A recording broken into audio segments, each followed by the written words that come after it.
மத்தேயு நற்செய்தி 2ஆம் அதிகாரம். ஞானிகள் வருகை. ஏரோது அரசன் காலத்தில் யூதேயாவில் உள்ள பெத்லெகேமில் இயேசு பிறந்தார். அப்போது கிழக்கிலிருந்து ஞானிகள் எருசலேமுக்கு வந்து, யூதர்களின் அரசராக பிறந்திருக்கிறவர் எங்கே? அவரது விண்மீன் எழக் கண்டோம், அவரை வணங்க வந்திருக்கிறோம் என்றார்கள்.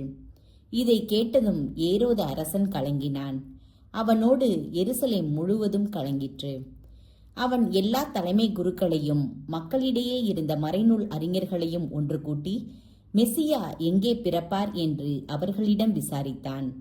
அவர்கள் அவனிடம், யூதேயாவிலுள்ள பெத்லெகேமில் அவர் பிறக்க வேண்டும். ஏனெனில் யூதா நாட்டு பெத்லெகேமே, யூதாவின் ஆட்சி மையங்களில் நீ சிறியதே இல்லை. ஏனெனில் என் மக்களாகிய இஸ்ரவேலை ஆயிரென ஆள்பவர் ஒருவர் உன்னிடமிருந்தே தோன்றுவார் என்று இறைவாக்கினர் எழுதியுள்ளார் என்றார்கள். பின்பு ஏரோது யாருக்கும் தெரியாமல் ஞானிகளை அழைத்து கொண்டு போய் விண்மீன் தோன்றிய காலத்தை பற்றி விசாரித்து உறுதி செய்து கொண்டான். மேலும் அவர்களிடம், நீங்கள் சென்று குழந்தையை குறித்து திட்டவட்டமாய் கேட்டு எனக்கு அறிவியுங்கள். அப்பொழுது நானும் சென்று அக்குழந்தையை வணங்குவேன் என்று கூறி அவர்களை பெத்லெகேமுக்கு அனுப்பி வைத்தான். அரசன் சொன்னதை கேட்டு அவர்கள் புறப்பட்டு போனார்கள்.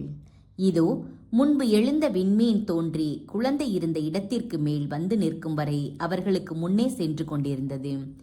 அங்கே நின்ற விண்மீனை கண்டதும் அவர்கள் மட்டில்லா பெருமகிழ்ச்சி அடைந்தார்கள்.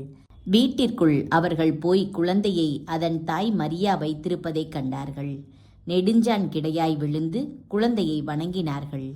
தங்கள் பேழைகளை திறந்து பொன்னும் சாம்பிராணியும் வெள்ளை போளமும் காணிக்கையாக கொடுத்தார்கள்.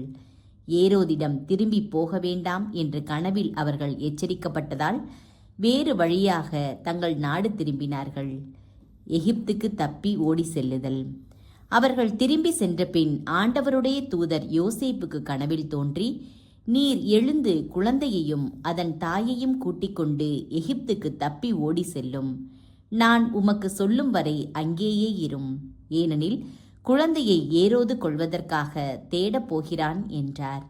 யோசேப்பு எழுந்து குழந்தையையும் அதன் தாயையும் கூட்டிக் கொண்டு இரவிலேயே எகிப்துக்கு புறப்பட்டு சென்றார். ஏரோது இறக்கும் வரை அங்கேயே இருந்தார். இவ்வாறு, எகிப்திலிருந்து என் மகனை அழைத்து வந்தேன் என்று இறைவாக்கினர் வாயிலாக ஆண்டவர் உரைத்தது நிறைவேறியது. குழந்தைகள் படுகொலை. ஞானிகள் தன்னை ஏமாற்றியதை ஏரோது கண்டு மிகுந்த சீற்றம் கொண்டான்.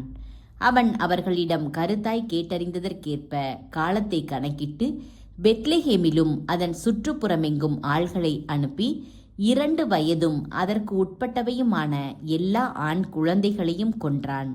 அப்பொழுது ராமாவிலே ஒரு குரல் கேட்கிறது, ஒரே புலம்பலும் பேரழுகையுமாய் இருக்கிறது. ராகேல் தன் குழந்தைகளுக்காக அழுது கொண்டிருக்கிறார். ஆறுதல் பெற அவர் மறுக்கிறார். ஏனெனில் அவர் குழந்தைகள் அவரோடு இல்லை என்று இறைவாக்கினர் எரேமியா உரைத்தது நிறைவேறியது. எகிப்திலிருந்து திரும்பி வருதல். ஏரோது காலமானதும் ஆண்டவருடைய தூதர் எகிப்தில் யோசேப்புக்கு கனவில் தோன்றி, நீர் எழுந்து குழந்தையையும் அதன் தாயையும் கூட்டிக் கொண்டு இஸ்ரேல் நாட்டுக்கு செல்லும். ஏனெனில் குழந்தையின் உயிரை பறிக்க தேடியவர்கள் இறந்து போனார்கள் என்றார். எனவே யோசேப்பு எழுந்து குழந்தையையும் அதன் தாயையும் கூட்டிக் கொண்டு இஸ்ரேல் நாட்டுக்கு வந்து சேர்ந்தார். ஆனால் யூதேயாவில் அர்கெலா தன் தந்தைக்கு பின் அரசாளுவதாக கேள்விப்பட்டு அங்கே போக அவர் அஞ்சினார். கனவில் எச்சரிக்கப்பட்டு கலிலேய பகுதிகளுக்கு புறப்பட்டு சென்றார். அங்கு அவர் நாசரேத்து எனப்படும் ஊருக்கு சென்று அங்கு குடியிருந்தார்.